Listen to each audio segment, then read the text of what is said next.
ಅಮೋಘ ಸಿದ್ಧರ ಕೃಪೆಯಿಂದ ಪವಾಡ ಶಕ್ತಿಯನ್ನು ಪಡೆದರು ಶ್ರೀ ಸಿದ್ಧಲಿಂಗ ಮಹಾರಾಜರು.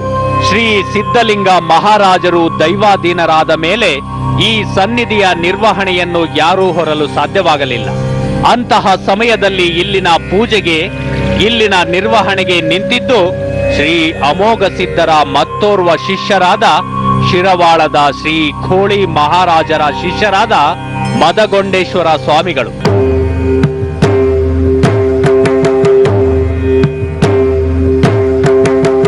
ಇದೀಗ ಶ್ರೀ ಅಮೋಘ ಸಿದ್ಧರ ಮುಮ್ಮಟ ಗುಡ್ಡದ ನಿರ್ವಹಣೆಯನ್ನು ಹೊತ್ತಿರುವವರು, ಇಲ್ಲಿ ಪೂಜೆ ನಡೆಸುತ್ತಿರುವುದು ಶ್ರೀ ಮದಗೊಂಡೇಶ್ವರ ಸ್ವಾಮಿಗಳು. ಇವರನ್ನು ಶ್ರೀ ಸಿದ್ಧಲಿಂಗ ಮಹಾರಾಜರ ಪುನರ್ಜನ್ಮ ಎಂದು ಹೇಳಲಾಗುತ್ತಿದೆ.